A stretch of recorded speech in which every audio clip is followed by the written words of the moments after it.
స్వరూపంలోనికి మనం రాగలగాలి. మనము యేసు ప్రభుల వారు ఏ స్వరూపమునైతే ధరించుకొని ఉన్నాడో, ఒక క్రైస్తవునిగా ఆయన స్వరూపములోనికి మనం మార్చబడినప్పుడు దేవునికి మన ద్వారా మహిమ వస్తుంది. అట్ ద సేమ్ టైం మనల్ని బట్టి అనేకులు ప్రభువును మహిమపరచడానికి మనం పాత్రులుగా ఎంచబడతాం. మళ్ళీ చెప్తున్నాను, ఈ మాటను జాగ్రత్తగా గమనించండి. అంశం ఏంటంటే, మనలో క్రీస్తుని స్వరూపము రావాలి. అసలు మన దేవుడు క్రీస్తు అనబడిన యేసు ప్రభుల వారు ఆయన ఎలాంటి స్వభావమును అనగా ఎలాంటి స్వరూపాన్ని కలిగి ఉన్నాడు? దాదాపుగా నేను 1, 2, 3, 4 విషయాలను నేను చెప్పాను. ఒకటి ఏంటిదంటే, మన దేవుడు ఎవరు అనంటే ఆయన సత్యస్వరూపి అయిన ప్రభు అని మనం చూసాం. ఏంటిదట? యోహాను సువార్త 14:16లో సత్యస్వరూపి అయిన ప్రభువు అనే విషయాన్ని మనం అక్కడ చూడగలిగాం. ఇక రెండవది, ఆయన ఎలాంటి స్వరూపం కలిగిన వాడట? నీతి స్వరూపుడై ఉన్నాడట మన దేవుడు. ఓకే. ఇక నిన్నటి వారంలో మన పర్వతపూర్ మందిరంలో అయితే ఒక మాట చెప్పాను. ఏంటిది అది? దాసుని స్వరూపమును ధరించిన వాడు. ఈ మూడింటి గురించి ఎక్స్ప్లెయిన్ చేశాను. ఇక్కడ మన ప్రతాప్ సింగారంలో ఈ విషయం చెప్పలేదు, ఎందుకంటే నిన్నటి వారం ప్రతాప్ సింగారంలో అజయ్ వర్తమానాన్ని తీసుకున్నాడు కాబట్టి నేను చెప్పలేదు. కాబట్టి ఈ అంశాన్ని ఇక్కడ నేను చెప్పలేకపోయాను. జస్ట్ మళ్ళా బ్రీఫ్గా ఆ విషయాన్ని నేను మీ ముందుకు తీసుకొని వస్తాను. దయచేసి పిల్లలు మాట్లాడొద్దు. ఒకవేళ చిన్నపిల్లలు ఏడుస్తూ అంటే బయటికి తీసుకెళ్ళచ్చు దయచేసి. నిన్నటి వారంన మన పర్వతపూర్ మందిరంలో ఒక మాట చెప్పాను. ఏంటంటే, యేసు ప్రభుల వారు శరీరధారిగా ఆయన ఈ లోకంలో సంచరిస్తూ ఉన్నప్పుడు ఆయన దాసుని స్వరూపమును ధరించిన వాడే ఉన్నాడు. దాసుని స్వరూపుడై ఉన్నట్టుగా మనం చూస్తూ ఉంటున్నాం. ఫిలిప్పీయులకు రాసిన పత్రిక 2వ అధ్యాయము 7వ వచనంలో ఈ మాట మనం చూస్తాం.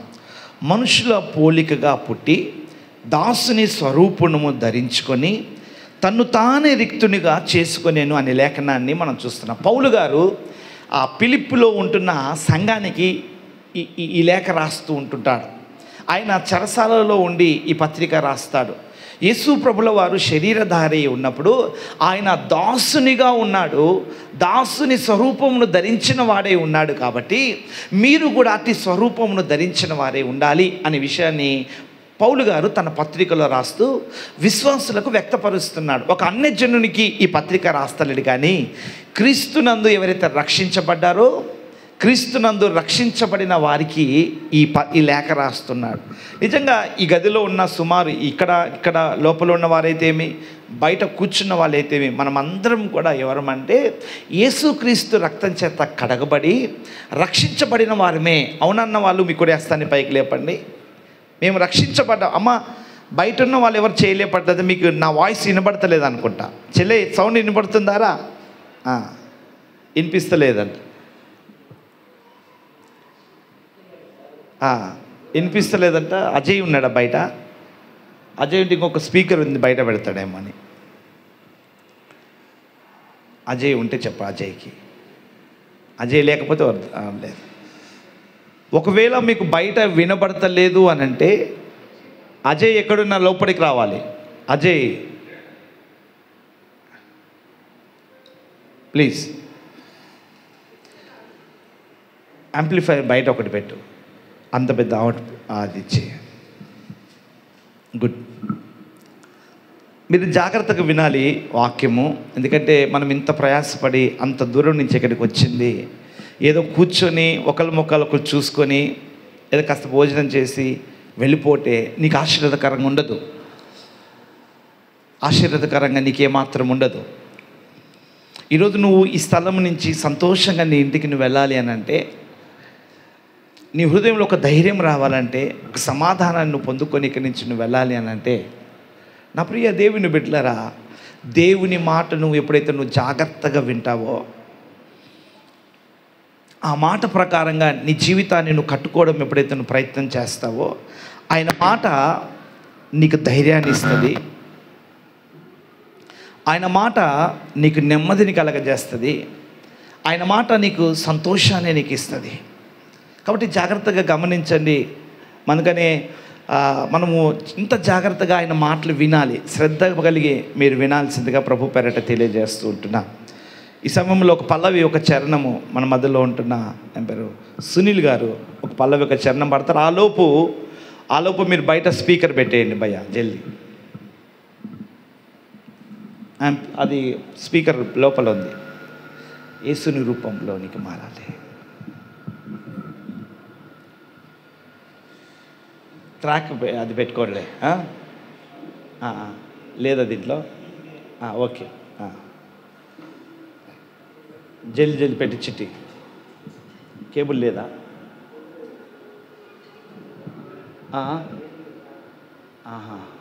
స్తోత్రం. ఇది పెట్టేసి వెళ్ళిపోతాయి. ఇది పెట్టేసి నేను అరేంజ్ చేసుకుంటే ఇది మానిటర్ తీసుకుపోయి పెట్టేసి బయట పెట్టేసి పెట్టు గాడ పెట్టు గాడ. కేబుల్ పెద్దగా ఉందిగా. కేబుల్ పెద్దగా ఉందా?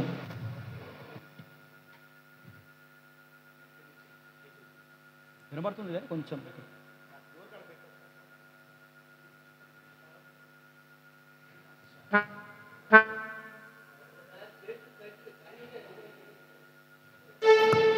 మనం చెప్తే విన్నారు వాళ్ళు.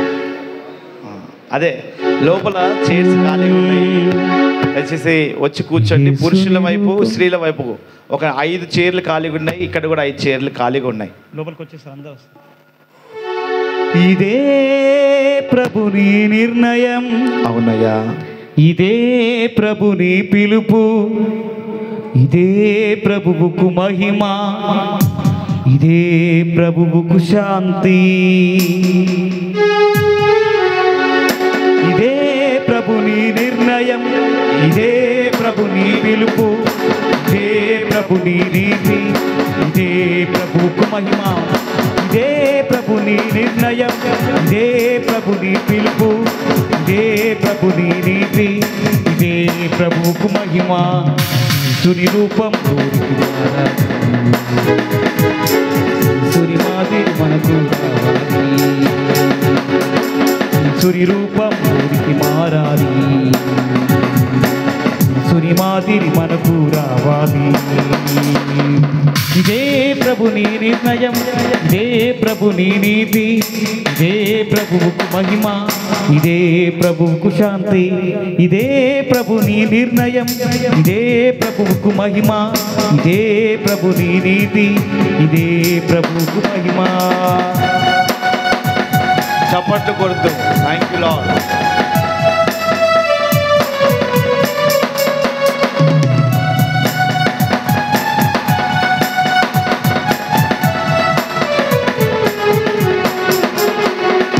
యేసుతో నడవాలి. యేసు ప్రేమను చాటాలి. యేసు త్యాగం చూపాలి. యేసు సహనం పెట్టాలి. యేసుతో నడవాలి. యేసు ప్రేమను చాటాలి. యేసు త్యాగం చూపాలి. యేసు సహనం చాటాలి. యేసే లోక రక్షణని జనులందరికీ చాటించు. యేసే లోక రక్షణని జనులందరికీ చాటించు. జనులందరికీ చాటించు. ఇదే ప్రభుని నిర్ణయం. ఇదే ప్రభుని పిలుపు. ఇదే ప్రభుని నీతి. ఇదే ప్రభువుకు మహిమ. ఇదే ప్రభుని నిర్ణయం. ఇదే ప్రభుని పిలుపు. ఇదే ప్రభుని నీతి. ఇదే ప్రభువుకు మహిమ. ఆమేన్. సరే చెప్దాం హల్లెలూయా. 2 చేతులు పైకి చెప్తామా హల్లెలూయా. గుడ్, మంచిది. ఈ మాటను చాలా జాగ్రత్తగా గమనించండి.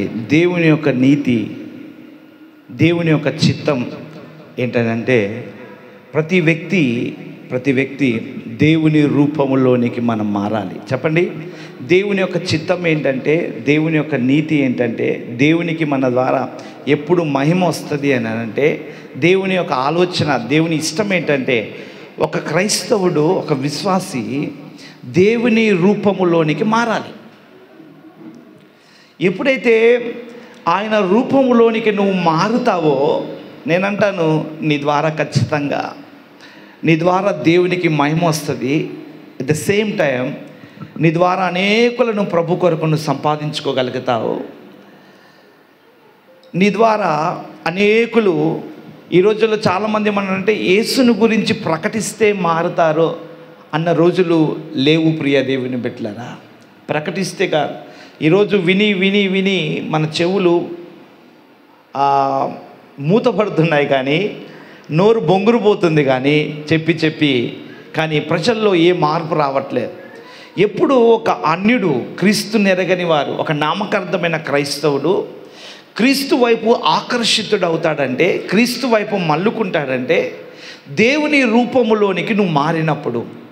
రూపము అనగా ఆయన యొక్క స్వభావ లక్షణాలు ప్రియ దేవుని బిడ్డలారా. ఆయన యొక్క స్వభావ లక్షణాలు కలిగి ఉండడం. అందుకనే ఆయన యొక్క స్వభావ లక్షణం ఏంటంటే, యేసు ప్రభుల వారు నరవతారిగా నీలాగా నాలాగా శరీరధారిగా ఈ లోకంలోకి వచ్చినప్పుడు యేసు ప్రభుల వారు నీతి స్వరూపుడుగా ఆయన ఈ లోకంలో సంచరించినట్టుగా మనం చూస్తూ ఉంటున్నాం. రెండోది సత్య స్వరూపుడిగా ఆయన ఉన్నట్టుగా మనం చూస్తూ ఉంటున్నాం. మూడోది దాసుని స్వరూపమును ధరించిన వాడిగా మనం చూసాం. అంటే ఇప్పటివరకు ఈ లేఖనాలన్నీ మనం చదివాం. బహుశా ఈ గదిలో ఉన్న మనము, ఈ మందిరంలో ఉన్న మనము యేసు ప్రభుల వారు ఇట్లా ఉన్నాడని మనం చూడలేదు, కానీ జస్ట్ విన్నాము. యేసు ప్రభుల వారు ఇట్లా విన్నారు. కొన్ని చరిత్ర ఆధారాలన్నీ కూడా యేసు ప్రభుల వారు ఇదిగో దాసునిగా జీవించాడు, నీతిమంతుడిగా బ్రతికాడు అనడానికి చాలా ఎవిడెన్స్ కూడా ఉన్నాయి. దాన్ని బట్టి మనం విశ్వసిస్తూ ఉంటున్నాం ప్రియ దేవుని బిడ్డలారా. అయితే పౌలు గారు ఫిలిప్పీల ప్రాంతంలో ఉంటున్న విశ్వాసులకు ఒక మాట ఏమని చెప్తున్నాడంటే, యేసయ్య శరీరధారిగా ఉన్నప్పుడు దాసుని స్వరూపాన్ని ఏ విధంగా అయితే ధరించారో మీరు కూడా ఆ క్వాలిటీని మీరు ఒక వస్త్రముగా ఆయన స్వరూపంలోనికి మీరు రావాలి అనేది నేను ప్రయాసపడుతున్నానని చాలా పర్యాయాలు పౌలు గారు కన్నీరు కారుస్తూ చెప్తూ ఉంటున్నారు. మనం రక్షించబడడం ఒక ఎత్తు అయితే, క్రీస్తును స్వరూపములోనికి మార్చబడడం అనేది ఇంకొక ఎత్తు. సో క్రీస్తు ఎలాంటి వాడో, ఆయన ఎట్టివాడో అనేది ఆయన పరలోకం ఉన్న దేవదూతల ద్వారా తనను తాను కనపరచుకోవటానికి ఎంత మాత్రం ఇష్టపడతలేడు, కానీ నీ ద్వారా, నా ద్వారా, మనందరి ద్వారా ఆయన ఎవరో, ఆయన ఎలాంటి స్వభావం కలిగిన వాడో, ఎలాంటి స్వరూపమును నరవతారిగా ఉన్నప్పుడు ఆయన ధరించి ఉన్నాడో, ఇదిగో మన ద్వారా తనను తాను వ్యక్తపరచుకోవాలని ప్రభు చాలా ఇష్టపడుతున్నాడనే విషయాన్ని ఏమాత్రము మర్చిపోకండి దయచేసి.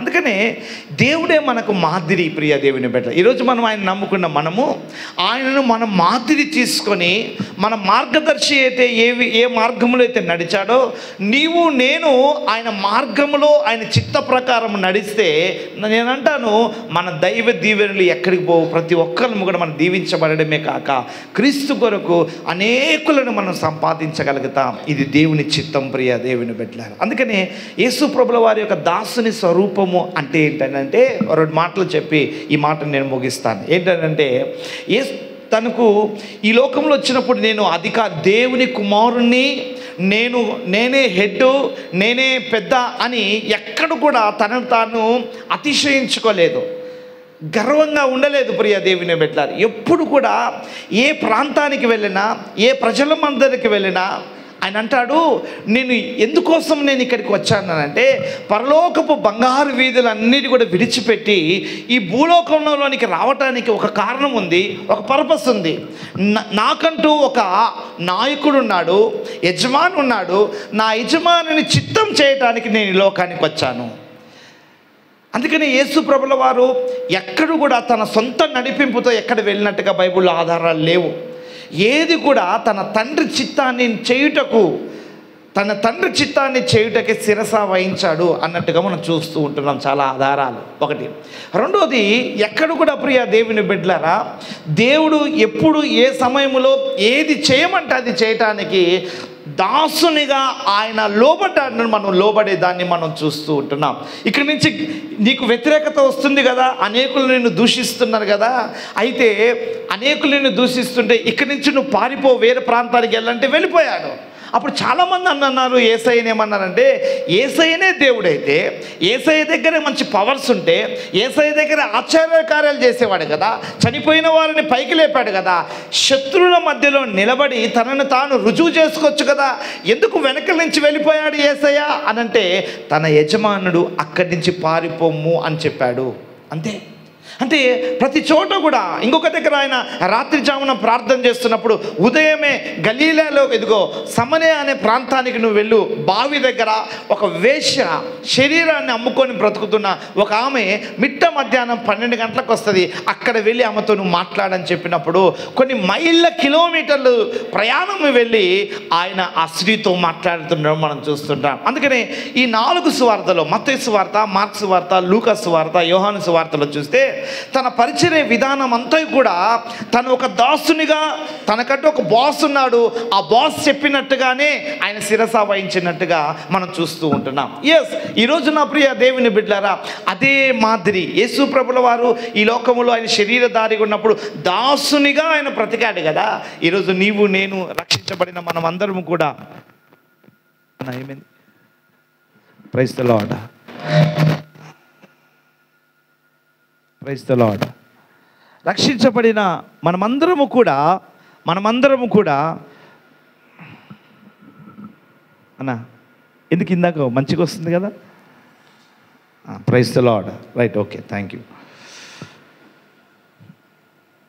రక్షించబడిన మనమందరం కూడా నా ప్రియ దేవుని బిడ్డలారా, అదే మార్గాన గుండా వెళ్ళాలని ప్రభు ఇష్టపడుతూ ఉంటున్నాడు. యేసు ప్రభుల వారు ఆయన శరీరధారి ఉన్నప్పుడు ఒక దాసునిగా తను ప్రయాణించాడు, తను ఒబీడియంట్ చూపించాడు తండ్రికి. తన సొంత నడిపింపు, సొంత ఆలోచన ఎక్కడ కూడా అతను చూపించినట్టుగా మనకు కనబడలేదు. అందుకని మత్తయి సువార్త 20:28 ఆ మాటను మనం చూస్తుంటాం. అలాగే మనుష్య కుమారుడు పరిచారము చేయించుకొనుటకు రాలేదు కానీ పరిచర్య చేయుటకు అనేకులకు ప్రతిగా విమోచన క్రయదముగా తన ప్రాణంనిచ్చుటకు యేసయ్య ఈ లోకానికి వచ్చాడనే విషయాన్ని అక్కడ మనం చూస్తూ ఉంటున్నాం. ఇంకొక మాట కూడా చూడండి, లూకా సువార్త 22:27 కూడా, గొప్పవాడెవడు?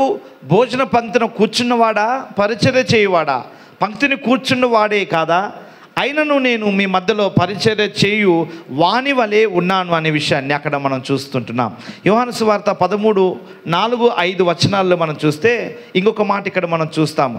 భోజన పంక్తిలో నుండి లేచి తన పై వస్త్రములను అవతలను పెట్టి యొక్క తువాలు తీసుకొని నడుమునకు కట్టుకొని అంతటా పళ్ళెంలో నీళ్లు పోసి శిష్యుల పాదములను కడుగుటకు తాను కట్టుకొని ఉన్న టవాలుతో తుడుచుటకు మొదలుపెట్టాను. చూడండి, యేసు ప్రభు యొక్క తన జీవిత విధానం అంతా కూడా, నేను పరిచర్య చేయించుకోవటానికి చేయటానికి వచ్చానని పరిచర్య వారి కోసం చేయడమే కాక శిష్యుల పాదాలను కడిగేంతగా నిజంగా దేవుని మాటకు లోబడి శిష్యుల పాదాలు కడగటానికి కూడా ఏమాత్రము వెనదిరగలేని వాడిగా మరి యేసు ప్రభుల వారు ఉన్నట్టుగా మనం చూస్తూ ఉంటున్నాం.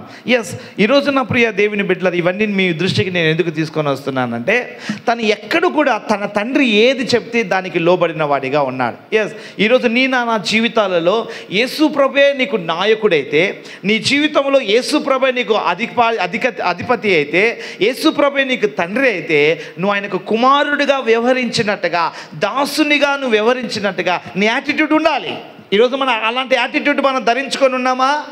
కానీ చాలామంది కుటుంబాలలో, చాలామంది కుటుంబ వ్యవస్థలు ఎట్లున్నారంటే, దేవుడే దాసుడిగా వాళ్ళు ఉన్నారు, వీళ్ళు అధిపతులుగా ఉంటారు. ఎట్లా అంటే, వాళ్ళ కష్టం వస్తే, దేవా నాకు జ్వరం వచ్చింది, జ్వరం తగ్గించు, నాకు ఇబ్బంది వచ్చింది, ఇదిగో నాకు ఇబ్బంది తొలగించు, నేను ప్రయాణం వెళ్తున్నాను, ఆ ప్రయాణంలో నాకు తోడుగా ఉండు, ముందుకు రా, వెనకకు రా, ఏ ఆపద రాకుండా కాపాడని దేవుడిని ఒక సర్వెంట్ లాగా ట్రీట్ చేస్తున్నారే. కానీ మన జీవితంలో, మన కుటుంబ వ్యవస్థలో, వ్యక్తిగత జీవితంలో దేవుడు మనకు అధిపతి, దేవుడు మన నాయకుడు, దేవుడు మన పైవాడు, ఆయన శక్తివంతుడు. మనం ఆయనకు దాసులుగా వ్యవహరించడానికి ఏమాత్రం మనల్ని తగ్గించుకోవడానికి ఇష్టపడట్లేదు ప్రియ దేవుడి బిడ్డలారా. ఎప్పుడు చూసినా దేవుడు మన మాట వినాలి కానీ ఆయన మాట మనం వినకూడదు అనే వ్యవహార శైలితో మనం బ్రతుకుతున్నాం. అవునన్న వాళ్ళు చేయలేపండి. దేవుడు ఎప్పుడు కూడా మన మాట వినాలి, మనం చెప్పింది చేయాలి, మనకు కావాల్సింది ఇవ్వాలి. కానీ దేవుని మాట మనం వినాలి. నేనంటాను, ఎవరైతే దేవుని మాట వింటారో వారు దేవుని నాయకుడిగా వాళ్ళు ఎంచుతున్నాడని అర్థం. ప్రియ దేవుని బిడ్డలారా, అందుకనే క్రైస్తవునిగా నీవు నేను చేయవలసింది ఏంటంటే, యేసు ప్రభుల వారు ఈ లోకంలో దాసునిగా బ్రతికాడు కాబట్టి, ఆయనకు యజమాని తండ్రి కాబట్టి, ఈరోజు నీకు నాకు మన యజమాని యేసు ప్రభు అయితే ఆయనకు మనము దాసులం కదా. అయితే ఆ దాసుడు చెప్పినట్టుగా నువ్వు వ్యవహరిస్తున్నావా? ఆయన ఏదైతే నీకు సెలవిస్తున్నాడో, ఏదైతే నేను చేయమంటున్నాడో, ఏదైతే నేను మానుకోమంటున్నాడో, ఏదైతే నేను విడిచిపెట్టమంటున్నాడో, ఏదైతే నీ బలహీనతను విడిచిపెట్టి ఆయన దగ్గరికి రమ్మంటున్నాడో, ఏది కూడా ఏ ఒక్కటి కూడా మనం చేయలేకపోతుంటున్నాం. ఎంతవరకు మనము యజమానులుగానే వ్యవహరిస్తున్నాము, కానీ దాసునిగా మనము ట్రీట్ చేస్తలేము. ప్రియా దేవుని బిడ్డల, అయితే నేను యజమాని అయితే నాకొచ్చే గౌరవం ఎక్కడుంది? నేను తండ్రి అయితే నాకు లోబడేవారు ఎవరున్నారు అని దేవుడు అడుగుతున్నాడు. ఈరోజు అన్నీ కూడా మన సొంత నిర్ణయాలు, సొంత ఆలోచనలు, సొంత నడిపింపు, సొంత పోకడ మనం పోతున్నామే, కానీ దేవుని చిత్తాన్ని ఏమై ఉన్నదో, దేవుని ఆలోచన ఏమై ఉందో తెలుసుకోకుండా ప్రయాణం అవుతున్నాం. తీరా అన్ని నష్టమైన తర్వాత అప్పుడు అయ్యో ఈ పొరపాటు నేను చేసి ఉండకూడదని నేను చాలామందికి గడ్డం పట్టుకొని చెప్పిన, అమ్మా ఇది దేవుని చిత్తం కాదురా, ఈ పెళ్ళి దేవుని చిత్తం కాదు, ఇదిగో నువ్వు అక్కడికి వెళ్ళడం దేవుని చిత్తం కాదు. చాలామంది నన్ను అడుగుతారు, నాకు కోపం వస్తుంది. అడగడం ఎందుకు, వాళ్ళ ఇష్టానుసారంగా చేయడం ఎందుకు? నన్ను ఏమని అడుగుతారంటే, అన్న దేవుని చిత్తం ఏది ఉందో చెప్పండి బ్రదర్ అని అంటారు. నేను దేవుని చిత్తం చాలా క్లియర్గా దేవుని దగ్గర 2-3 రోజులు ఉపవాసం ఉండి వాళ్ళకి చెప్పినప్పుడు, దేవుని చిత్తాన్ని కలుగున్నప్పుడు, నో మాకు ఏది ఇష్టం ఉంటే అదే మేము చేస్తాము. నా ప్రియ దేవుని బిడ్డలారా, నాకు ఎందుకంటే నేను ఈ మాటలు చెప్తున్నానంటే, ఒకవేళ నీకు దేవుడంటే నీకు గౌరవం ఉంటే, దేవుడంటే నీకు ప్రేమ ఉంటే, ఆయన చిత్తానికి కదా మనం లోబడాల్సింది. నువ్వు దాసునివైతే మన యాటిట్యూడ్ ఎట్లుందంటే, దేవుడే మనకు దాసుడు అంతే. దేవుడు అంటే మనకు సహాయం చేయాలంతే.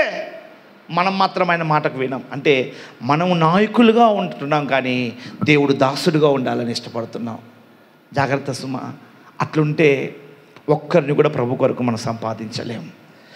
నువ్వు దేవుని కొరకు రక్షించబడి ఆయన స్వరూపంలోనికి నువ్వు రావాలని అంటే, దాసుని స్వరూపంలోనికి నువ్వు రావాలి. తండ్రి నీ చిత్తం ఏది ఉంటే నేను అది చేస్తాను. యేసయ్య ఆ యొక్క పర్వతం మీదకి ఎక్కి అక్కడికి రాత్రంతా కన్నీళ్లు కార్చి ఏడ్చుకుంటూ ఒక ప్రార్థన చేసేవాడు. నీ చిత్తాన్ని బయలుపరచు ప్రభువా, రేపు తెల్లవారుజామున ఏ ఇంటికి వెళ్ళాలి, ఎవరిని దర్శించాలి, ఎవరిని స్వస్థపరచాలి, ఎవరి నుంచి దయ్యాల నుంచి విడగొట్టాలి, ఏ ప్రాంతానికి వెళ్ళాలి, ఎవరితో మాట్లాడాలి, పిన్ టు పిన్ దేవుడు అడిగేవాడు. యేసు ప్రభుల వారు పిన్ టు పిన్ దేవుడిని అడిగి, అది ఎంత కష్టమైనా, ఎంత ఇబ్బంది అయినా, ఎన్ని మైళ్ళ కిలోమీటర్లైనా తన తండ్రి ఏదైతే తనకు సెలవిచ్చాడో తన తండ్రి చిత్త ప్రకారం తను ప్రయాణించడం జరిగినప్పుడు అనేకుల జీవితాలలో గొప్ప కార్యాలు జరగడం ప్రారంభమైంది. సంగమా, ఈరోజు ఒక విషయాన్ని చెప్పాలా? నీ దైనందికమైన జీవితాల్లో ఎందుకు మేలు జరగట్లేదో తెలుసా?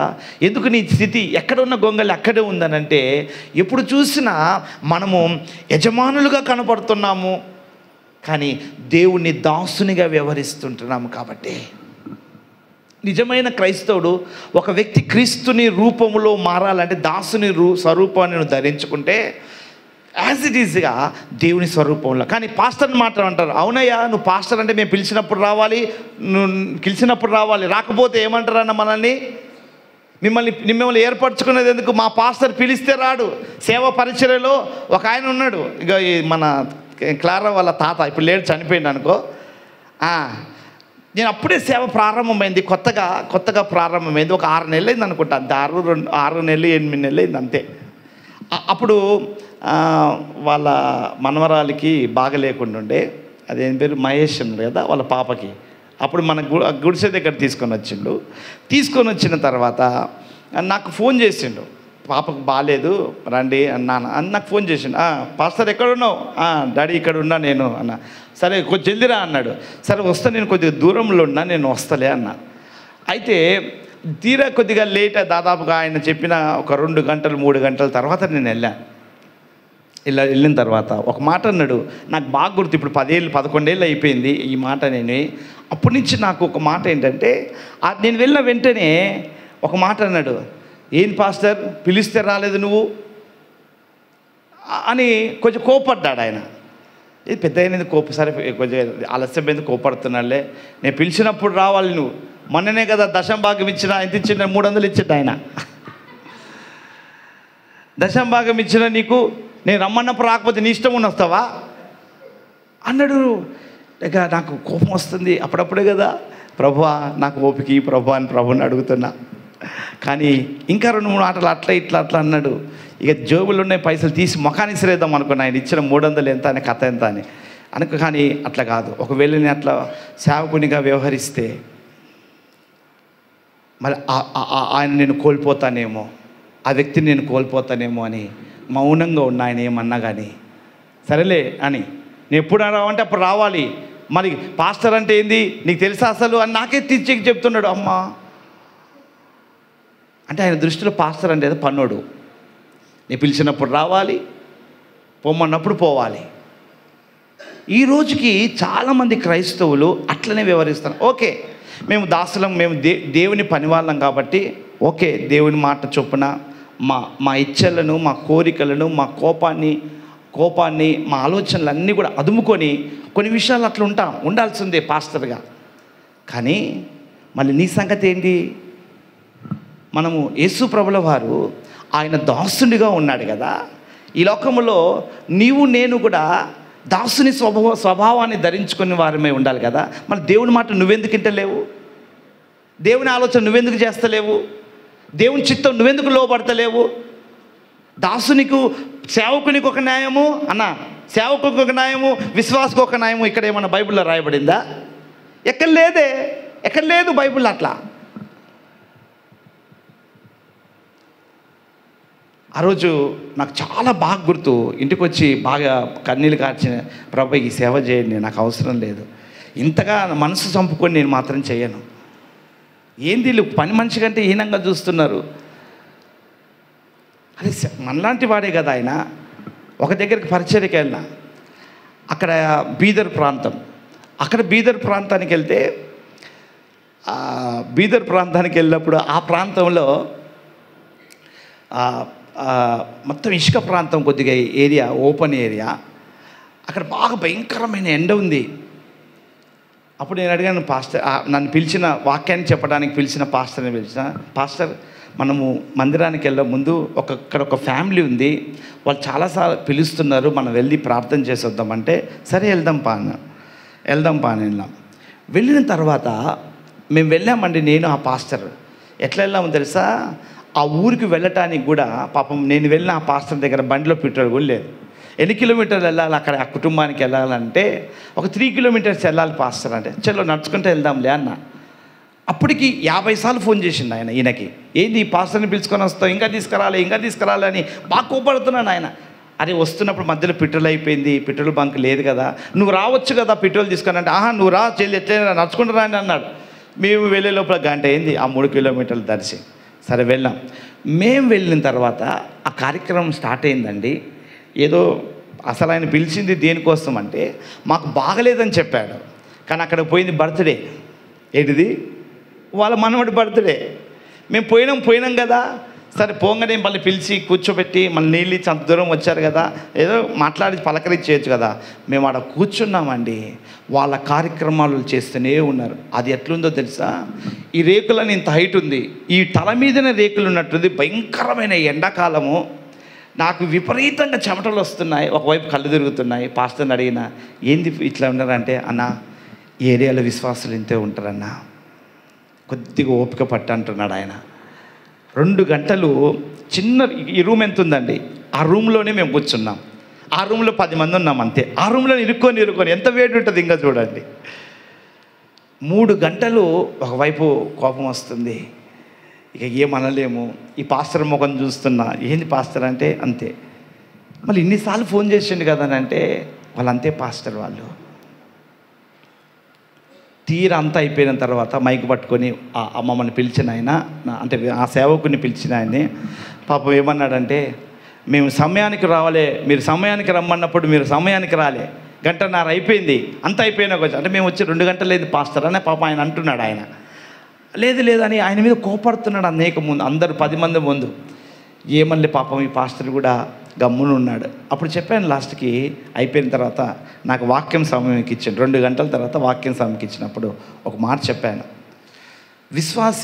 ఒక విశ్వాసిని స్థానంలో ఉండి వ్యవహరించాలి. ఎప్పుడైతే మీ పాస్టర్ని మీరు గౌరవించినంత కాలం వరకు మీ బ్రతుకులు ఇట్లనే ఉంటాయని చెప్పాను నేను. అంటూ ఒక మాట చెప్పాను వాళ్ళకి. ఆ పాస్టర్ని పిలిచి, ఈయన పన్నోడు కాదు, నీకు పన్నోడు కాదు, ఈయన దేవునికి పన్నోడు. ఏమేన్? నీకు కాదు పన్నోడు, దేవునికి పన్నోడు. ఆయన చెప్పినట్టు నువ్వు ఎప్పుడైతే మలుచుకుంటావో నీ జీవితము, నీ పిల్లల బ్రతుకు అంత మార్చబడుతుంది. అంటే అట్లంటే మాకు పాస్టర్ వద్దు అన్నాడు. ఓకే, పాస్టర్ వద్దంటే అన్న ఇక్కడ ఇవాళ నుంచి వీళ్ళ కోసం ప్రేయర్ చేయకు, వీళ్ళని వదిలేసేయని చెప్పేసా. అప్పుడు ఆయన తీసుకొని మళ్ళా 3 కిలోమీటర్లు దాటి మేము వచ్చేసాం. ఇంకొకసారి పాస్టర్కి ఫోన్ చేయొద్దని గట్టిగా నేనే వార్నింగ్ ఇచ్చిన. పాపం ఈ పాస్టర్ ఏం చెప్పట్లేదు, నేను తీసుకొని వచ్చేసేసిన. అప్పుడు వారం తర్వాత ప్రియ దేవుని బిడ్డలారా, ఆ కుటుంబంలో ఉన్న అదైతే రేకులు ఇల్లు అయితే ఉందో గాలి వాన వచ్చి మొత్తం కూలిపోయింది. ఇక ఉండటానికి నిరాశ్రయంగా వాళ్ళు ఎక్కడ లేదు. ఇక చర్చే ఉంది ఆధారం వాళ్ళకి. చర్చికే పరిగెత్తుకుంటూ వచ్చారు. వారం తర్వాత ఇల్లు కూలిపోయిన తర్వాత చర్చికి వచ్చి, పాస్టర్ ఆ రోజు నీకు రాంగ్గా మేము బిహేవ్ చేసాం, దయతో మమ్మల్ని మన్నించు. వీళ్ళు ఎందుకు వచ్చారో నాకు అర్థం కాలే అన్నాడు. నాకు ఫోన్ చేసిండు, పాస్టర్ వాళ్ళు వచ్చి ఏం చేద్దామని అంటే నేను అన్నాను, లేదు వాళ్ళు కొద్దిగా స్ట్రిక్ట్గా నువ్వు గట్టిగా ఉండాలి అని చెప్పాను. చెప్పిన తర్వాత ఆయన ఏమన్నాడంటే, ఎందుకు వచ్చిండ్రో ఫస్ట్ కనుక్కో, ఫస్ట్ అట్లేం కాదు, అంత పశ్చాత్తాపం రాదు వాళ్ళది, వాళ్ళు కఠినలో ఇంకోసారి ఆలోచన చేయన్న. ఫస్ట్ సరే నేను మళ్ళీ చేస్తానని పెట్టి వాళ్ళని అడిగాడు, ఎందుకు వచ్చారు, ఏమైంది పరిస్థితి అని అంటే, లేదయ్యా మొన్న గాలి వాన వచ్చినప్పుడు ఇల్లంతా కూలిపోయింది, మేము ఏడు ఉండాలో మాకు అర్థమవుతలేదు, మా బంధువులు ఎవరు కూడా రాణిస్తలేరు. అప్పుడు ఆ పాస్టర్ పాపం బాధపడుకుంటా, వీళ్ళు ఆ బయట ఉన్నారు, పంచలో ఉన్నారు, భార్యాభర్త 3 పిల్లలు, ఆ పాస్టర్కి 3 చిన్న పిల్లలు. పాపం ఈ కుటుంబాన్ని లోపల రూమ్లో ఉంచి అక్కడ దాదాపుగా 3 నెలలు ఆతిథ్యం ఇచ్చారండి. 3 months ఆతిథ్యం ఇచ్చారు. అప్పుడు ఈ పాస్టర్ యొక్క ప్రేమను వాళ్ళు చూశారు. ఈయన ఇచ్చిన హాస్పిటాలిటీని చూసి వాళ్ళు షాక్ అయిపోయారు. పాపం వాళ్ళకు ఉన్నా లేకపోయినా చాలా కష్టమైన వీళ్ళని బాగా ఆతిథ్యం ఇచ్చారు. సొంత బంధువులు వస్తే ఆ విశ్వాసులను ఎట్లా చూసుకుంటామో మనము, ఆ విశ్వాసులను అంత బాగా చూసుకొని పాస్టర్ ఈయన పాకెట్ మనీలో నుంచి దాచిపెట్టిన డబ్బుతో మళ్ళీ ఆ పాడైపోయిన గుడిసెనంతా కూడా రిపేర్ చేసి మళ్ళీ అక్కడికి పంపించారు. అప్పుడు సేవకుని ప్రయాసాన్ని, సేవకుని ప్రేమను వాళ్ళు గుర్తించి అప్పుడు ఆ పాస్టర్ని పిలిచి ఒక మాట అడిగారట, పాస్టర్ నేను మిమ్మల్ని ఆ రోజు అంతగా ఇన్సల్ట్ చేశాను, ఆ రోజుగా మిమ్మల్ని అంత అవమానించాను, అయినా మాకు ఎందుకు ఇంతగా ప్రేమించావు, మా కోసం ఎందుకు ఇంతగా, మీరు కూడా చాలా రాత్రులు మేము మిమ్మల్ని అబ్జర్వ్ చేశాం, భార్య పిల్లల్ని, మీరు కడుపు మార్చుకొని మాకు భోజనం పెట్టారు, మీరు చలిలో బయట పడుకొని మాకు లోపల పడుకోవడానికి మాకు మంచి మర్యాద చూపించారు, ఎప్పుడు కూడా మా బంధువులు కూడా ఇంతగా మమ్మల్ని ప్రేమించలే పాస్టర్ అని ఏడుస్తూ వాళ్ళని అంటూ ఒక మాట్లాడారు. ఎందుకనంటే అప్పుడు చెప్పాడు ఆ పాస్టర్, అమ్మా నేను బీటెక్ చదివాను, 2 లక్షల ఉద్యోగాన్ని వదిలిపెట్టి దేవుడు ఈ ఏరియాకి బీదర్ ప్రాంతానికి కర్ణాటక బీదర్ ప్రాంతానికి వెళ్ళమంటే నేను సేవకు వచ్చాను. అప్పుడు వాళ్ళ స్థితి చెప్పాడు ఆ పాస్టర్. చాలా సంపన్నమైన ఫ్యామిలీ, చాలా సంపన్నమైన స్థితి, చాలా లగ్జరీ లైఫ్ని నేను వదిలిపెట్టేసి నాకుంటున్న సొంత కారు అమ్ముకొని దాదాపుగా 10 లక్షలతో ఈ ప్రాంతానికి వచ్చాను. 5 లక్షలతో నేనున్న చర్చి కట్టించుకున్నాను, 5 లక్షలు నా పాకెట్లో పెట్టుకున్నాను, ఏదైనా అవసరం వస్తుందో అని. రూపాయి రోజు దాచిపెట్టుకున్న ఆ డబ్బులన్నీ కూడా తోని మీ మళ్ళీ గుడిచె కట్టించాను. ఎందుకో తెలుసా, క్రీస్తు మా ప్రభు మాకు ఏం నేర్పించాడంటే, విశ్వాసికి దాసునిగా మా యేసు ప్రభు కూడా పరిచర్య చేయించుకోవడానికి రాలే, పరిచర్య చేయటానికి వచ్చాడని. ఈ మాటలన్నీ కూడా క్రీస్తు ఆయన స్వభావాన్ని గురించి చెప్పినప్పుడు, నా ప్రియ దేవుని బిడ్డలారా, యేసు ప్రభుల వారు ఏ విధంగా తగ్గించుకొని పరిచర్య చేశాడో, ఆ శిష్యుల పాదాలు కడిగాడో, విశ్వాసులను అంతగా ఈ కాపరి వారిని ప్రేమించడం ప్రారంభించినప్పుడట, ఆ ఒక్క విశ్వాస ఆ బీదర్లో క్రీస్తు ప్రేమను, క్రీస్తు స్వరూపాన్ని ఆ సేవకునిలో చూడడం ప్రారంభించాడు. ఆ ఒక్క వ్యక్తి, ఆ కుటుంబము ఏం చేసిందో తెలుసా, ఆ బీదర్ కర్ణాటక ప్రాంతంలో దాదాపుగా 80 ఫ్యామిలీలను ప్రభు కొరకు సంపాదించారండి. ఆమేన్, హల్లెలూయా, గట్టి చెప్పండి, హల్లెలూయా. అప్పుడు ఈ వ్యక్తి ఎవరైతే ఉన్నారో క్రీస్తు ప్రేమను సేవకుడు చూపించాడో, క్రీస్తు వాళ్ళని ఆ సేవకుడు మంచి ఉపచారం వాళ్ళకి చేశాడో, ఊరికి పోయి గ్రామానికి పోయి ప్రతి ఇంటికి పోయి క్రీస్తు ప్రేమను ప్రకటించడం. ఏమని ప్రేమ? యేసు ప్రభు గురించి కాదు, కానీ ఇదిగో సేవకుల్లో నుంచి చూస్తున్న ఆ ప్రేమను గురించి వాళ్ళు ప్రకటించడం మొదలుపెట్టారట. అంతగా అతను ప్రేమ చూపుతున్నాడంటే యేసయ్య ఆత్మ తనలో ఉంది, మీరు అడిగి రండి, ఆ యేసయ్య ఆత్మ మిమ్మల్ని దర్శిస్తుంది అని చెప్తూ ఉంటే ప్రియ దేవుని బిడ్డలారా, ఆ చెప్తూ ఈయన యాటిట్యూడ్ చూసి చాలామంది ఆ సేవకుడిని, యేసు ప్రభుని ప్రేమించడాన్ని చూసి ప్రియ దేవుని బిడ్డలారా, ఆ ఊరిలో ఉన్న చాలామంది కదలడము, చాలామంది ప్రభు దగ్గరకు రావడాన్ని చూసి ఆశ్చర్యపోయారు ఆ కుటుంబం, ఆ గ్రామం అంతా కూడా. ఇప్పటికి 80 గడపలు, 80 కుటుంబాలని మందిరానికి తీసుకొని వచ్చాడు ప్రియ దేవుని బిడ్డలారా. ఆమేన్. ఒక్క వ్యక్తి. ఈరోజు నేను ఎందుకు ఈ మాటలు చెప్తున్నానంటే, నువ్వు రక్షించబడితే నీకు నీ ఇంటి పక్కని కూడా నీ వల్ల ప్రయోజనం ఉండదు. రక్షణ అనేది నీ వ్యక్తిగతం. రక్షణ అనేది నీ ప్రాణాన్ని నువ్వు మన నరకంలో నుండి తప్పించడానికి రక్షణ నీ జీవితంలో. అదే కాదు సుమా, ప్రభు నిన్ను రక్షించుకున్నది ఎందుకంటే ప్రభు ఆయన స్వరూపంలోనికి నువ్వు రావాలి అనేది దేవుడు కోరుతున్నాడు. ఇది దేవుని చిత్తము, ఇది దేవుని నీతి అని దేవుడు మాట్లాడుతుంది లేఖనాలు ప్రియ దేవుని బిడ్డలారా. ఈరోజు ఎప్పుడైతే నీవు క్రీస్తు స్వరూపంలో మార్చబడతావో, దాసుని స్వరూపంలో మార్చబడతావో, నీతిని స్వరూపంలో మార్చగలుగుతావో, మహిమ స్వరూపంలో నువ్వు మార్చగలుగుతావో, అప్పుడు నీ ద్వారా దేవునికి మహిమ రావడం, అప్పుడు నీ ద్వారా అనేకమైన ఆత్మలను నువ్వు పట్టుకోగలుగుతావు ప్రియ దేవుని బిడ్డలారా. అనేకులను క్రీస్తు వైపు మల్లుకునేలాగా నువ్వు చేయగలుగుతావు. అందుకనే క్రీస్తు ఎలాంటి నీతిమంతుడో అలాంటి నీతి నీలో కనబడాలి. ఆయన ఎంత మహిమ కలిగిన వాడో ఆ మహిమ కలిగిన కార్యాలు నీ కుటుంబంలో జరగాలి ప్రాముఖ్యంగా ఫస్ట్. అంతేకాదు సుమా, అంతేకాదు ఆయన ఆయన ఆయన సత్యస్వరూపి అయిన వాడు కదా. ఆ సత్యంలో నువ్వు ప్రతిష్ఠించుకొని ఆ సత్యస్వరూపి అయిన ఆత్మను కలిగిన వాడివి నువ్వు బ్రతకాలి. దానికోసమే నువ్వు ప్రయత్నం చేయాలి. కానీ మనం ఏం చేస్తాం తెలుసా, రక్షించబడిన తర్వాత కారీ, బిల్డింగ్, లేకపోతే పొలమి, అది ఇది మనకి ఏది కావాలో అన్నీ అడుగుతుంటాం. కానీ దేవునికి మన నుంచి దేవునికి ఏది కావాలో ఎప్పుడు అడగం మనం. అవునా కదా?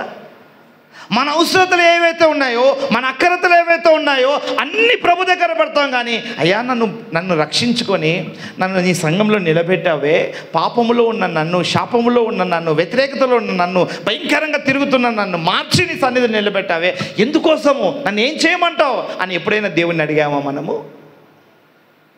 నో. దేవుడు ఏదైనా చెప్తే చేస్తున్నామా అసలు మనము? ఎప్పుడు చూసినా మనకి ఏం కావాలని ప్రభుని అడుగుతున్నాం. కానీ ప్రభు కొరకు మనం ఎట్లా ఉపయోగపడతాం? ప్రభు మనల్ని ఏం చేయమంటున్నాడు? అసలు మన ఏడలో దేవుని చిత్తం ఏంటి అసలు? ఎప్పుడైనా ప్రభు చిత్తాన్ని నన్ను అడగడం అడిగావా? ఏదైనా సొంత పోకడ, సొంత నడిపింపు, సొంత ఆలోచన. బికాజ్ ఎందుకు అనంటే నీ దగ్గర తెలివి ఉంది, నీ దగ్గర జ్ఞానం ఉంది, మ్యాన్ పవర్ ఉంది, డబ్బు ఉంది, కాబట్టి నీ సొంత పోకడ. ఎప్పుడు వస్తావో తెలుసా? ఇవన్నీ నష్టం పోయినప్పుడు అప్పుడు తండ్రి చిత్తం అడుగుతావు. లేరా అలాంటి వారు? నేను చాలామంది కుటుంబాలను చూశానండి. ఇప్పటికీ 16 సంవత్సరాలు సేవ చేస్తున్నాను. బోలెడు కుటుంబాలను చూశాను, నష్టపోయిన వాళ్ళని, బోలెడు కుటుంబాలను చూశాను. ఈరోజు నేను మళ్ళీ అదే చెప్తూ ఉంటున్నాను, రక్షించబడిన నీవు ఆయన స్వరూపంలోనికి నువ్వు రావాలి. అందుకనే ఎప్పుడు కూడా మనం బిల్డప్ కొట్టొద్దు, దాసునిగా ఉండాలి. అందుకే లాస్ట్ వీక్ మన మందిరంలో చెప్పాను, మనము మన యజమానికి దాసుడిగా బ్రతకాలి. సర్వెంట్ మనం దాసులమో మనము. అందుకని ఎంతటి స్థానంలో ఉన్నా, ఎంతటి స్థాయిలో ఉన్నా ప్రభు ఎదుట మాత్రం దాసులుగానే బ్రతకాలి. ప్రభు మనల్ని ఏం చేయమంటున్నాడా అది దేవుడు చూస్తాడా. ఈ లక్షణాలు నీలో చూసి అనేకులు మారుమందాలి. ఒక మంచి గెస్టెడ్ ఆఫీసర్ లెవెల్లో ఉండి మందిరంలో పరిచర్య చేస్తుంటే అందరూ ఆశ్చర్యపోతారు. ఏమన్నా తెలుసా, ఇంత పెద్ద స్థాయిలో ఉండి మందిరంలో ఏంది ఊడుస్తున్నాడు ఈ వ్యక్తి, మందిరంలో ఏంది వంటశాలలో ఉంటున్నాడేంటి అని అందరూ ఆశ్చర్యపోతారు. ఎందుకు అని ఆలోచన చేస్తే అతను అడుగుతారు, ఎందుకు అయ్యా నువ్వు ఇంత హోదాలో ఉన్నావు, ఇంత బిల్డింగ్ ఉన్నావు, కారు ఉంది, అన్నీ ఉన్నాయి, మందిరంలో ఏంది ఇంత చిన్న ఊడుస్తున్నావు, బాత్రూమ్లు కడుగుతున్నావు ఏంటని అంటే, అప్పుడు అంటాడు ఆ వ్యక్తి జీవితాన్ని, ఆ ప్రవర్తనను చూసి ప్రజలు ఆశ్చర్యపోతారు. ఎందుకు అని అడిగితే ఆయన సన్నిధిలో పరిచర్య చేయడానికి నేను వచ్చాను ఆయనకి. ఈ పరిచర్య నుంచే నేను ఈ స్థాయికి నేను ఎదిగాను. లాస్ట్ వీక్ నేను చెప్పాను కదా, ఒక హెబ్రోన్ సంఘంలో ఒక సాధారణమైన విశ్వాసి, పేదవాడు, చెప్పుల స్టాండ్లో కాపరి చెప్పుల స్టాండ్లో ఉండంటే ఆ చెప్పుల స్టాండ్లోనే 10 ఏళ్ళు బతికాడు. యవ్వనస్తుడు, మధులాగుంటాడు ఆ తమ్ముడు, యవ్వనస్తుడు. ఆడపిల్లలు వాళ్ళ చేతులు ఆ చెప్పులకి అవన్నీ మురికి అంటిన ఆ చేతులతో ఆ చెప్పులు అవన్నీ పెట్టి క్రమంగా పెట్టేవాడు ఆయన. ఎప్పుడైతే మందిరంలో తను దాసునిగా ఉన్నాడో, తనని చాలా జీరో లెవెల్లో తగ్గించుకున్నాడో, దేవుడు ఏం చేశాడో తెలుసా? ఒకానొక దిన గ్రూప్స్ రాసినప్పుడు కలెక్టర్గా తనకు జాబ్ వచ్చింది. కలెక్టర్గా జాబ్ వస్తే ఆ కాపరి పిలిచాడు, ఇదిగో మందిరానికి వచ్చి సాక్ష్యం చెప్పానంటే వస్తాను పాస్టర్ అన్నాడు. అయితే ఇక పాస్టరు సంఘ పెద్దలందరూ కూడా మెయిన్ రోడ్డున వెయిట్ చేస్తున్నాడు ఆయన కోసం. ఇగో వస్తాడు అంటే రాలే. అతను కాపర్ అనుకున్నాడు, అంత కలెక్టర్ జాబ్లో వచ్చిండు, ఈ చిన్న సంఘానికి ఎట్లా వస్తాడులే, ఈ 1000 మంది ఉన్న సంఘానికి ఆడొస్తాడు. సరేలే అనుకుని పాపం పాస్టర్ చర్చ్ అంతా అయిపోయినాక సరే ఇక లేట్ అవుతుంది కానీ పోయి సర్వీస్ స్టార్ట్ చేశాడు. ఇంకా ఊరికిట్ట బయటికి లోపలికి చూస్తున్నాడు ఆ పాస్టర్. ఎంతో చూసినా రాలే ఆ వ్యక్తి. సరే బాధపడ్డాడు. అయిపోయిన తర్వాత ఇక మళ్ళీ యథావిధిగా అందరికీ ఇండివిజువల్గా ప్రేయర్ చేస్తున్నాడు. ఇండివిజువల్గా ప్రేయర్ చేసేందుకు ఈ కాపరి బయట ఫోన్ కాల్ వస్తే బయటికి వెళ్ళాడు. బయటికి వెళ్ళి మాట్లాడుతుంటే ఎందుకో ఇట్లా తిరిగి చూస్తే చెప్పుల స్టాండ్లో ఇదిగో కలెక్టర్గా ఉంటున్న ఆయన అబ్బాయి చెప్పుల స్టాండ్లో ఉన్నాడు. పరిగెత్తుకుంటూ పోయి ఏంది ఎప్పుడు వచ్చావు నువ్వు అని అంటే, పాస్టర్ మన సర్వీస్ 9:30 కంటే 8:30కే నేను ఒక్కొక్కటికి వచ్చి ఉన్నాను. ఈయన ఎక్స్పెక్టేషన్ ఏంటంటే కలెక్టర్ కదా, 3 కార్లు వస్తాయి, ఒక తెల్ల కారు వస్తుంది, పెద్ద విఐపీల కళ్ళజోడు పెట్టుకొని స్టైల్గా వస్తాడేమో ముందనుకున్నాడు. ఈయన 8:30 ఆయన అన్నాడు, నేను నా ప్రాంతానికి కలెక్టర్ అయిన దేవుని సన్నిధిలో నేను దాసున్నే. ఆ దాసునిగా ఉంటున్నప్పుడే దేవుడు ఈ స్థాయిలో నన్ను నిలబెట్టాడు. కాబట్టి మందిరములో నేను దాసున్నే దేవునికి. నా పని నా బాధ్యత ఏంటంటే చెప్పుల దగ్గరనే. నేను 8:30కే వచ్చి చెప్పులు సార్ నా పనిలో నేను నిమగ్నమై, నా పని అదే. మీరు అనుకుంటూ నేను అనుకున్నాను, నేను అపార్థం చేసుకున్నాను కిరణ్ అని అన్నాడు. లేదు పాస్టర్ అని ఆ మాట చెప్పినప్పుడు సంఘములో ఉన్న ఈ సాక్ష్యం సంఘంలో ఉన్న వారందరికి చెప్తే చాలామంది యవ్వన బిడ్డలు గుండెలు బాదుకొని యేసుని అంగీకరించారు. అతని సాక్ష్య జీవితం, తన ప్రవర్తన, తన యాటిట్యూడ్ చూసి యేసయ్యకి ఇంత దాసుడుగా ఈ వ్యక్తి ఈ విధంగా ఉండటానికి కారణం ఏంటంటే ఆయన ప్రేమ. అది చూసి షాక్ అయిపోయి చాలామంది యేసు ప్రభు వైపు మల్లుకున్నారండి. 100 మంది ప్రజలు, 1000 మంది వాళ్ళ సంఘము, 100 మంది యవనస్తులు అతనికి మాదిరిగా క్రీస్తు వైపు మల్లుకోలాగా చేశారు తన ప్రవర్తన. ఏమేన్. అప్పుడు ఆ పాస్టర్ ఆ వ్యక్తిని నిలబెట్టి మరుసటి వారంలో ఇతను చూడండి, లాస్ట్ వీక్ ఇతని కోసం మనం వెయిట్ చేశాము, చెప్పుల స్టాండ్లో ఉన్నాడు, తన పనిని మర్చిపోలే. ఈరోజు మీరు ఎంతమంది చిన్న స్థాయి ఎదగానే, చిన్న పరిస్థితి మారగానే గల్లెగరేసి మనంతోడు లేడని ఫీల్ అయిపోతుంటారు. నో, కానీ ఈయన మాత్రం కలెక్టర్ అయి ఉండి కూడా తన పనిని తను చేశాడు. ఆ మాట చెప్తుంటే చాలామంది యవ్వన బిడ్డలు విని వాళ్ళ హృదయాలు తెరిచి యేసు ప్రభుని సొంత రక్షకుడిగా అంగీకరించారట. ఎస్, ఈరోజు నా ప్రియ దేవుని బిడ్డారా, నేను అదే మళ్ళీ చెప్తున్నాను, మీ జీవితంలో మనము ఎంత స్థాయిలో ఎదిగినా దేవుని ఎదుట దాసులుగా మనం బ్రతకడం నేర్చుకోవాలి. ప్రభు మనల్ని ఏం చేయమంటున్నాడు? ఎప్పుడైతే నువ్వు ఎంతగానో ఆయనను గౌరవిస్తావో, ఎంతగానో ఆయనకు ప్రాధాన్యత ఇస్తావో, నీకు అంతగా ఆయన ప్రాధాన్యత ఇవ్వడం ప్రారంభిస్తాడు. ఎవరైనా మనకు రెస్పెక్ట్ ఇవ్వకపోతే మనకు ఎంత కోపం వస్తుందో, దేవునికి నువ్వు రెస్పెక్ట్ ఇవ్వకపోతే, దేవుని నువ్వు గౌరవించకపోతే, దేవుడే నాకు ఆధారం అని చెప్తున్నావు, దేవుడే నాకు దిక్కు అంటున్నావు, దేవుడు లేకపోతే నాకు లేదని అంటున్నావు, నా జీవమే లేదన్నావు, కానీ ఆయన మాట వింటలేవు. అట్లుంది మన పరిస్థితి. ఆయన కేర్ చేస్తలేవు మన జీవితంలో. ఈరోజు ఒకసారి ఆలోచన చేయి, నీ వ్యక్తిగత జీవితంలో, నీ కుటుంబ జీవితంలో దేవునికి ఎంత ప్రాధాన్యత ఇస్తున్నావు, నీ కుటుంబంలో ఎంత ప్రాధాన్యత ఇస్తున్నావు, నీ వ్యక్తిగత జీవితంలో దేవుని మాటకు ఎంత విలువ ఇస్తున్నావు అనేది ఎప్పుడు కూడా మర్చిపోకు దయచేసి. ఎప్పుడు కూడా మర్చిపోకండి దయచేసి. యేసు ప్రభుల వారే ఆయన దైవ కుమారుడై ఉండి దాసునిగా వచ్చాడు ఈ లోకంలో. ఈరోజు మనం క్రీస్తుకు దాసులుగా ఉండవలసిన మనము ఎట్లా ఫీల్ అవుతున్నాం ఒకసారి ఆలోచన చేయండి. మన వాళ్ళు బాత్రూమ్ కడగాలంటే చాలా నామూషిగా ఫీల్ అవుతారు, ఊడ్చమంటే నామూషిగా ఫీల్ అవుతారు, ఇది నా స్థాయి అన్నట్టు ఫీల్ అవుతారు. వాళ్ళ స్థాయి ఏంది? స్టేజ్ మీద నిలబడి పాడడమా? వాళ్ళ స్థాయి ఏంది? వాక్యం చెప్పడమా? వాళ్ళ స్థాయి ఏంది? బైబిల్లో రాయబడిన మాట ఏంటో తెలుసా ప్రియ దేవుని బిడ్డలారా? ఎవరైతే దొడ్డి పని చేస్తారో వాళ్ళకి నాయకుడిగా చేస్తాడు దేవుడు అని బైబిల్లో రాయబడింది. ఎస్, నువ్వు ఉన్నతమైన స్థానంలో నువ్వు ఎదగాలంటే ఫస్ట్ దాసునిగా ఉండాలి. క్రీస్తుకు నువ్వు దాసునిగా ఎప్పుడైతే నువ్వు సమర్పించుకుంటావో ఆయన నిన్ను నాయకుడిగా చేస్తాడు అనేకులకు. ఆమేన్. అందుకనే మీ యాటిట్యూడ్, మన యాటిట్యూడ్ ఎట్లుండాలంటే మేము క్రీస్తుకు దాసులమని బ్రతకాలి. దేవుడు మమ్మల్ని ఏం చేయమంటే, ఎక్కడికి వెళ్ళమంటే, ఏది మార్చుకోమంటే, ఏది వదిలిపెట్టమంటే అది చేయాలంతే. మా ప్రాణాలు పోయినా పర్వాలేదు అని అంతగా ప్రభు కొరకు మనము ఆయనను గౌరవించడం ప్రారంభించినప్పుడు ఖచ్చితంగా నేను ఉన్నతమైన స్థానానికి నేను తీసుకొని వెళ్తాడు. బైబిల్లో రాయబడిన మాట ఏంటంటే, ఈ బైబిల్లో నన్ను గణపరచువాని నేను గణపరుస్తానని. ఎస్, నీ జీవితం ద్వారా దేవుని ఎంత గణపరుస్తున్నావు ఒకసారి ఆలోచన చేయండి. నీ మాటల్లో, నీ క్రియల్లో, నీ ఆలోచనలో, నీ నడకలో దేవుణ్ణి ఎంతగా గణపరుస్తున్నావు? ఏదన్నా కొద్దిగా మనకు వస్తే, కొద్దిగా మనకు తెలిస్తే, మనల్ని మనం చూపించుకోవడానికి, మనల్ని మనం గణపరచుకోవడానికి, మనల్ని మనం హెచ్చించుకోవడానికి ఇంతగా మనం ప్రాకులాడతాం. కానీ అరే, ఇంతటి స్థాయిలో ఉంచిన దేవుణ్ణి ఎత్తి పట్టుకోవడానికి ఎందుకు ప్రయత్నం చేయము? దేవుణ్ణి మనం మరుగు చేస్తే దేవుడు మనల్ని మరుగు చేస్తాడు. గుర్తుపెట్టుకోండి. మరుగై ఉన్న దేవుని నీ జీవితంలో నుంచి పైకి తీసుకొని రాగలిగితే, ఎత్తి చూపిస్తే నిన్ను కొండ సందుల్లో ఉంటున్న నిన్ను పైకి తీసుకొని వస్తాడు నా ప్రభు. ఇది నేను నమ్ముతాను ప్రియ దేవుని బిడ్డలారా. ఎస్, నేను గుడ్డిగా నమ్ముతాను ఈ మాట అయితే. అందుకని నేను ప్రభుని చాలాసార్లు అడుగుతాను, మరుగై ఉన్న నన్ను నువ్వు పైకి తీసుకొని రావాలంటే, మరుగై ఉన్న నీ ప్రేమను, నీ కనికరాన్ని, నీ దయను ఇదిగో నేను లోకానికి చూపించాలి. ఒకానొక సమయంలో నా జీవితం ప్రియ దేవుని బిడ్డలారా, చేపలు వేసి మేము ఎబ్రోన్ సంఘంలో ఉండేవాళ్ళము.